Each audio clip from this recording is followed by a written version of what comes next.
motherfuckers? For the first time in so long, I feel really energized.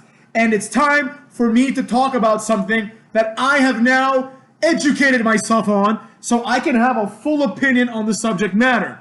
So when I woke up this afternoon, because I woke up late, had a lot to do last night, you know what I'm saying?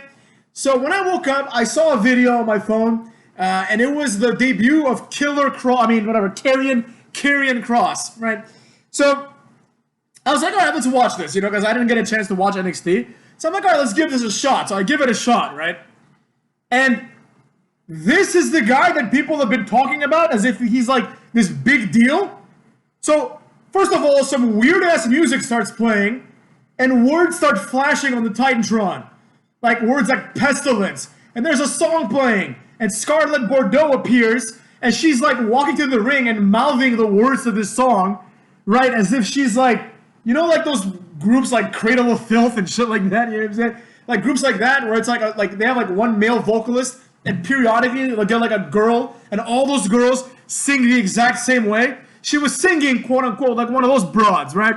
And I'm just thinking to myself, first of all, what the fuck is this, right? This broad's just out there just singing, and I'm thinking to myself, yo, I don't want to hear this. This is not a good entrance, right? There's smoke coming out. That's kind of cool. And then, like, this girl is singing this, like, I don't want to say death metal because I don't really know, the genres, motherfuckers, but she's singing some, like, like, meh, meh, meh, type of music, right? And behind her appears Karrion Kross. And I'm thinking to myself, first thing I'm thinking is, this music does not justify what this guy is. You know what I'm saying? Or rather, I should say, the guy doesn't justify this elaborate entrance. Part of, like, good characters, good character work, good characters, and, like, kind of the appeal, the being in touch with the audience, right, of wrestling as a medium, is, like, relatability. You know what I'm saying? Like, things have to be relatable. Like, I have to think to myself, wow, this is cool, or at least, wow, this makes sense. And then, once I determine if it's cool or not, I have to be able to answer the question, why is it cool, right? I always say to people, when they say this is cool, I'm like, tell me why. If you can't explain why something is cool, with a little bit of passion, then it's not cool, and you've just been duped. And for the life of me, I can't explain what the big deal is about this Karrion Kross. I just don't get it, man. He comes out, he makes an angry face. He looks like a little retarded, if you ask me, right? He makes his angry face. Meanwhile, like, Scarlet Bordeaux is singing that song, right? They come to the ring, and it's like pestilence and death. And, like, the announcers are like, oh, Karrion Kross is like, the devil himself. What has NXT allowed? And I'm like, what the fuck are you talking about? This guy, first of all, I was told by my friends that this guy was this big dude. All right, now, is he a big dude compared to, like, Joaquin Wilde, you know what I'm saying? Or is he a big dude compared to, I don't know, Humberto Carrillo? Sure, he's a big dude compared to them. He's about, like, let's say 240, 250 at most, right? Like 6'3", 6'4". So in reality, he's probably like 6'2", like 210 pounds, right? So he's not a small guy, he's a big guy. Like he's visiting, you look at him, you're like, this is a big guy. But compared to other big guys, he's not that big, motherfucks. Let's just call it like it is. Like, first of all, he's a little skinny fat. He has underdeveloped abs, And I didn't see the match because, like, the little preview thing only had him do, like, 2 or 3 moves and then put on a straight jacket hold, basically, which is called the cross jacket, right? And he wins like that. I'm thinking to myself, dude, like, what's so impressive about this guy? I don't get it. I don't see it at all. Like, he doesn't have this, like, Batista, John Cena-esque physique where you're like, wow, that guy looks like he could just destroy everybody.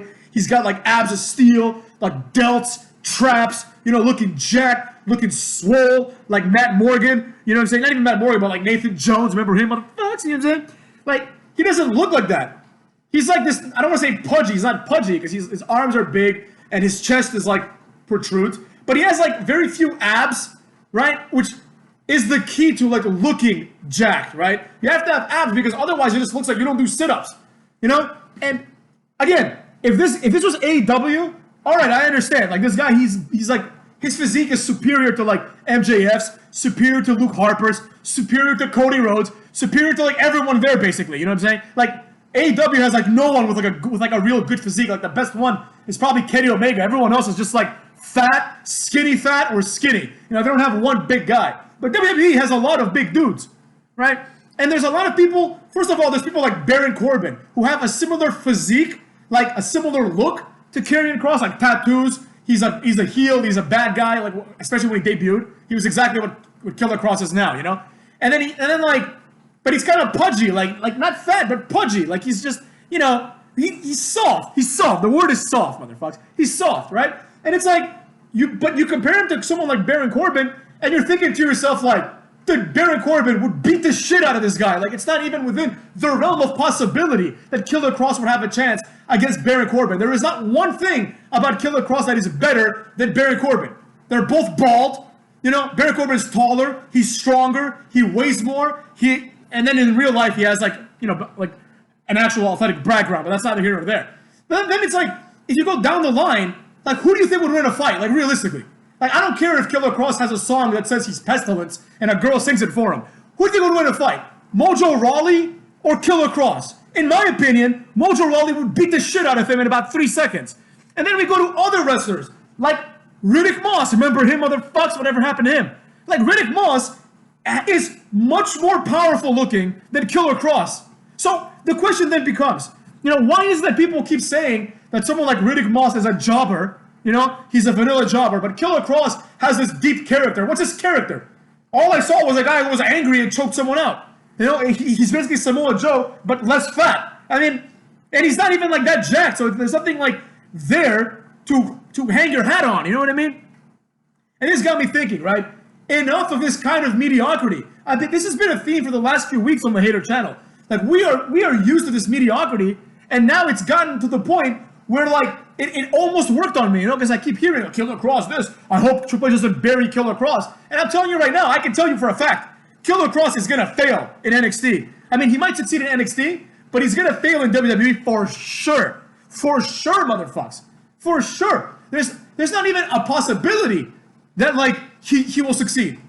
At most, he's going to find himself, like, going, to the main roster, winning his first 3 or 4 matches like everyone does, and then Roman Reigns is going to spear him, and that's going to be the end of that. I guarantee it, man. This guy is not going to be a star. He doesn't have any qualities, in my opinion, that scream he's a star. I mean, maybe he's good on the mic, I guess. Maybe he's charismatic. I got none of this from his entrance. His entrance is overproduced, right? And it has, like, nuances of, like, I don't want to say the supernatural, but nuances of this, like, creepiness, right? Which is overplayed, There's nothing creepy anymore about ghosts and fat guys dressed like clowns. Creepy things are things that are more nuanced, right? Like Dexter Lumis is creepy because that is something that could exist. You understand what I'm saying? Like, I've never been a fan of horror, like, slasher films and, like, ghost stories because I'm like, this is just stupid. Ghosts aren't real, so I don't give a fuck, right? But if you look at some horror movies that are conceivable, you're like, oh, holy shit, this could actually happen. That's terrifying. Now, those don't scare me either, per se, but you understand what I'm saying? Like, there's more to it. Like, there's a bigger draw from those movies, And the same logic should apply to wrestling. I'm tired of these, like, weird guys. Like, what's his character? He thinks he's pestilence?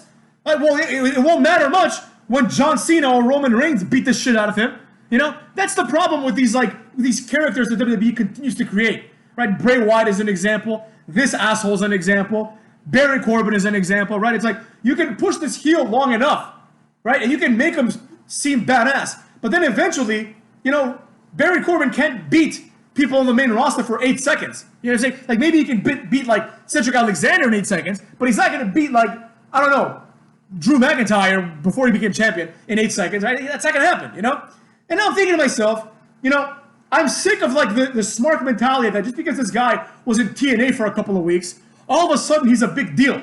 I expected to see, like, Brock Lesnar version 2. I expected to see this just jacked machine. He's nothing like that. Nothing, motherfucks. Like, if you compare his physique to Jinder Mahal's, Jinder Mahal is like 5 times in better shape than Killer Kross. But yet, for some reason, Jinder Mahal, like, he's not good enough. They only give him the strap because he's an Indian. Like, shut the fuck up, you know what I'm saying? Like, just think about how much more work Jinder Mahal, and maybe steroids, I ain't here to judge, right? But how much more work, even if you do steroids, you still have to go lift the weights, motherfucks. How much more weights and time how much more weights Jinder Mahal lifts and how much more time he puts in the gym than someone like Killer Kross. Only for Killer Kross to be presented as this unstoppable monster? There's people that are working twice as hard as him in the gym. So why the fuck, in what universe would Jinder Mahal be afraid of Karrion Kross? Furthermore, imagine if for some strange reason, Karrion Kross turns face, right? And then he's put up in the main roster and he has to go wrestle Brock Lesnar. You know what I'm saying? That's it, man. Brock Lesnar will kick his ass, and as Cartman said, will rape his ass if he wants to, motherfucks. He'll do whatever the fuck he wants to him. It's not even within the realm of possibility that Karrion Kross has any capacity to wrestle someone like Brock Lesnar, right? That's what we need to be looking for, WWE. Not Karrion Kross. I mean, I'm like, again, nothing against Karrion Kross. You know, he's better than 95% of, he's better than everyone in TNA. I mean, in AEW. He's pretty much better than all those motherfucks, right? Except for maybe Wardlow and a few other ones. Kenny Omega's in good shape for what he is, et cetera, et cetera. But beyond that, it's dude, I don't really see the draw. I don't really see, why this guy's a big deal. Someone please explain. Explain to me why Karrion Kross is a big deal. Well, what makes him good? What makes him any different from Bull Dempsey? Remember Bull Dempsey? What makes him any more different? Yeah, Bull Dempsey was fatter, right? But I would even argue that Bull Dempsey had a better look than Karrion Kross. Because at least Bull Dempsey was, unique. I mean, now there's a lot of fat asses, but back then it was oh, there's, fat, tough guy, right? That was kind of cool. But Karrion Kross, there's, people in WWE that have his physique, and there's, 10, 15 people that I can think of the top of my head that have a better physique than him. Why would Drew McIntyre, Brock Lesnar, fucking Baron Corbin, Roman Reigns, why would any of these guys be intimidated by Karrion Kross? Because he beat, whatever, the random jobber that he beat? Get the fuck out of here, man. It's the same exact thing. I don't know if I talked about this in the video because I have talked about the Revival before, but I saw another thing, right? The Revival was on Talk is Jericho, and they're talking about how they wanted their release because they realized that WWE wasn't going to pay any attention to the tag team division. I'm thinking to myself, all right, that's actually a good point, in the sense of if you're not going to pay attention to the division at all, right? I don't care if I'm champion, but if the champions of the division aren't going to be featured at all, I have no business here. I'm not going to get anything out of this, right? My career won't be what I want it to be. That's a good point. But here's the problem, right? The implications. The implications were, I think, I don't know which one it was because I only heard them, and I don't know the difference between their voices. But one of them was for some reason, if you're two singles guys that are put into a tag team, you get more of a push in the tag team scene than a real tag team like the Revival. And I'm all right, I understand that gripe. I don't like that either. But I get why it happens. You say I get why it happens. The reason is because Dash Dawson and Scott Wilder, whatever the fuck their names are, I don't even know their names. They've been around for years. Dash Wilder and Scott Dawson, I think it is. I think I fucked it up the first time. But basically, the problem is this. These two guys, Vince McMahon and everyone else takes a look at them once, and they're tag team, the end. That's it, man. None of these guys will ever be a single star because they are limited in every way. There's 5, 6 qualities that you need to have to be the face of the company, and they have 0 of them. Not even one, motherfucks. They're not big enough. They're not good looking enough. I'm not saying they're horrible looking guys, but they're not good. They're not like Randy Orton good looking. You know what I'm saying? They're not big enough. They're not good looking enough. They're not athletic enough. They're not charismatic enough. They're not tall enough, right? And they don't have the mic skills. So it's they come in there. They're oh, okay, we're a tag team now, so we should be featured prominently. But just because you were originally put into a tag team because you lack those 6 qualities doesn't mean that all of a sudden the tag teams, which are composed of people who almost exclusively all lack those qualities, all of a sudden they're going to be featured prominently. You still need those qualities, motherfucker. You still need those qualities. That's why you never see a tag team anymore of 2 dudes, right? Like a real tag team. Not like a made-up one, but like a real tag team. Like the Usos or the New Day or, that kind of shit. Even the New Day, not really, because they're all kind of singles guys that were put together in a stable. But, real tag teams.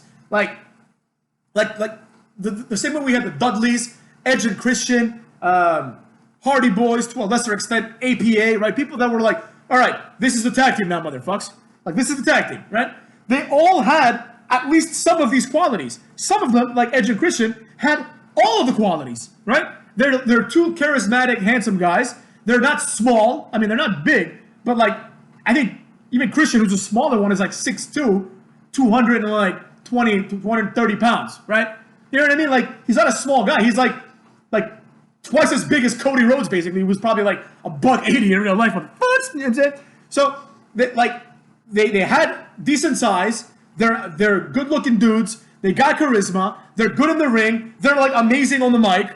You know what I'm saying? Like, they have all the qualities. That's why they're featured prominently alongside the Dudley Boyz, who had, like, not all the qualities, but they had other qualities. Like, for example, even though the Dudley Boyz didn't look good traditionally, like, they're not like, you know, you don't see Devon and Bubba Ray, and you're like, oh, there goes Brad Pitt and Channing Tatum. No, you're not thinking that, right? But what you are thinking is, damn, these are two badass motherfuckers, right? Their attractiveness, like, when I say attractive, I don't mean, like, sexually attractive. I mean, that's one of the ways, like, to be handsome, to relate to the audience. But it's also, like what attracts people, for example, to someone like Stone Cold, right? He's just this badass guy. Like, he's not this, like, exceptionally good-looking dude, you know? But he's just a badass, right? And people are like, I want to be like him, you know?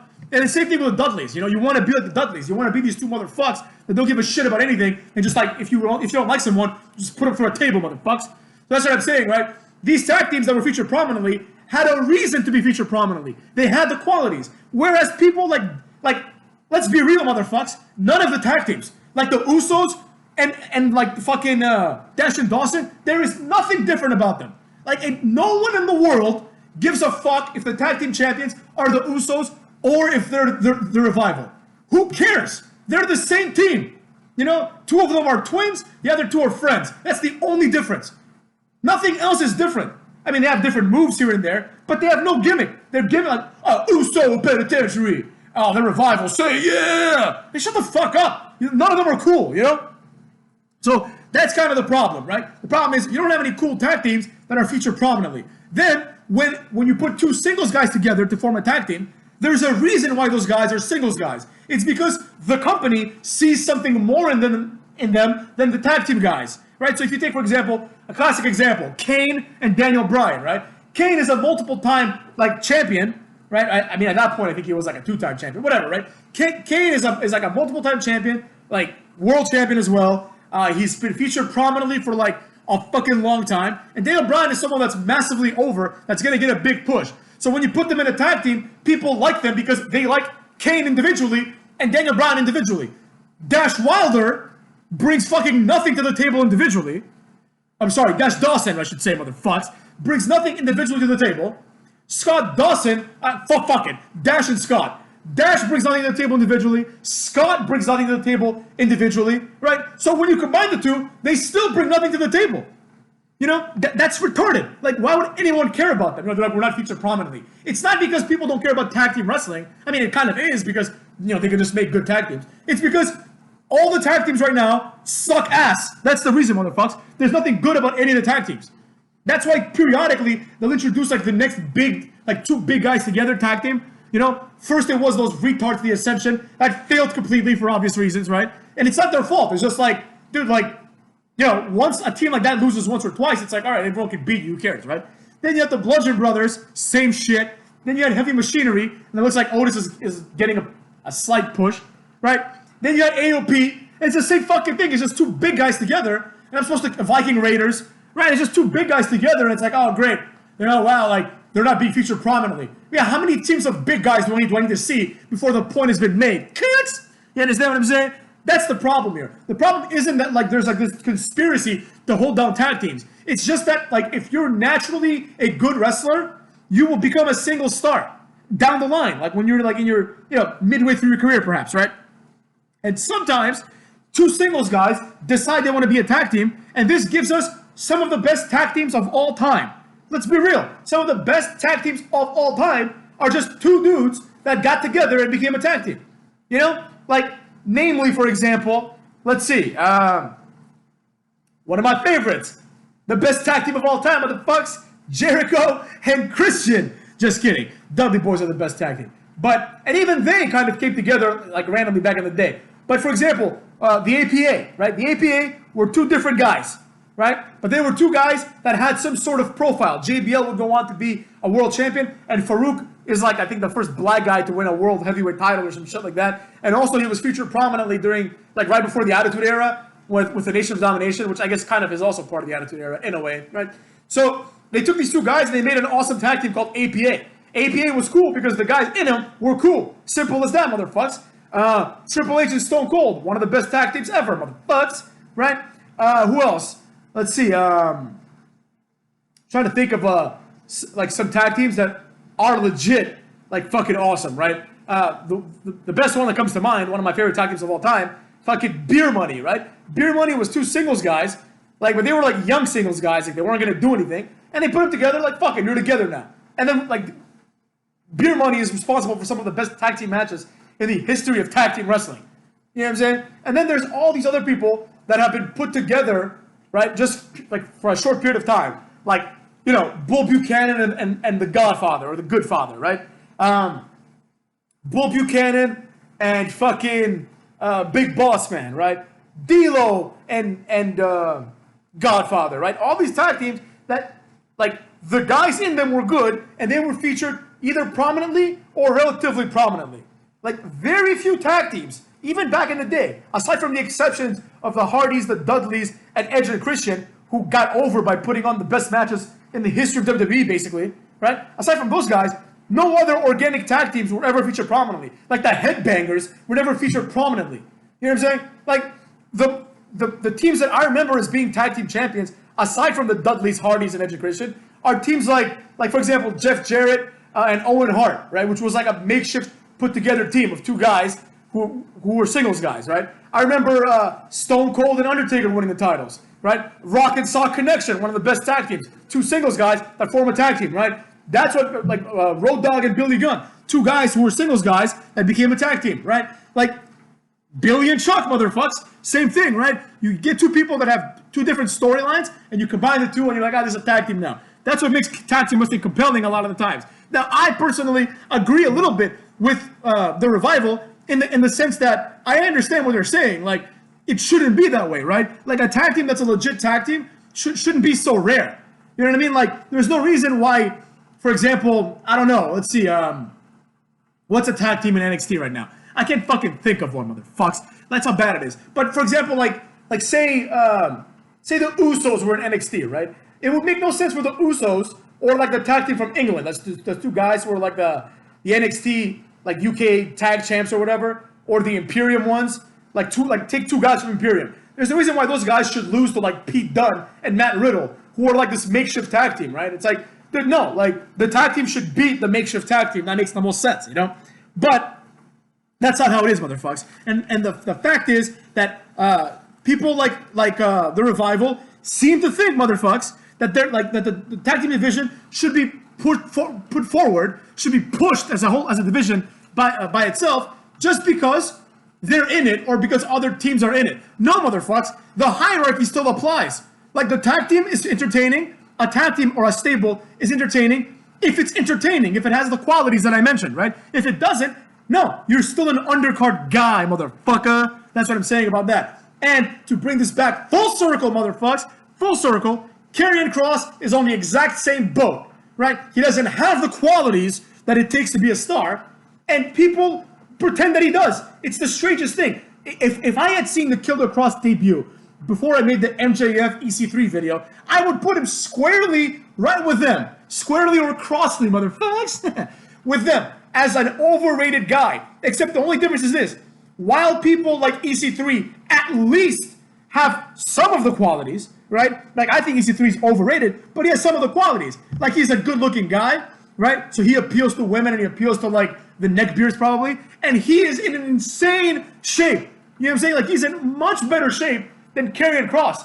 Like, I don't understand how someone who was deciding who they're going to release and who they're going to keep saw the list and they're like, let's keep Karrion Kross, but let's release EC3. Why? EC3?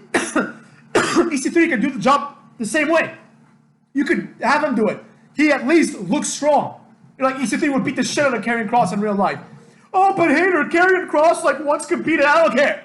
What do you think of them apples? I don't give a fuck, motherfuckers.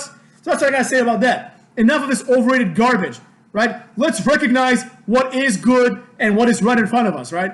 People need to get out of their heads. Just because, like, it's actually the opposite. If someone is a WWE product, what I mean by that is this.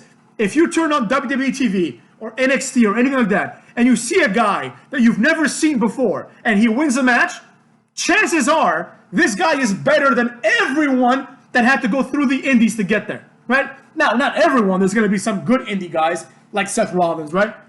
But let's be real, right? If you turn on the TV and you see Riddick Moss as a perfect example, right? And Riddick Moss beats Ricochet, right? The conclusion is Riddick Moss is better than someone like, let's say, Cedric Alexander, who had to work his way in the indies, right? Only to come to WWE and become a jobber, right? Because look at Riddick Moss and look at Cedric Alexander. It speaks for itself, right? So it's the exact opposite. You know, in my opinion, take someone like Riddick Moss and push him instead of pushing Karrion Kross.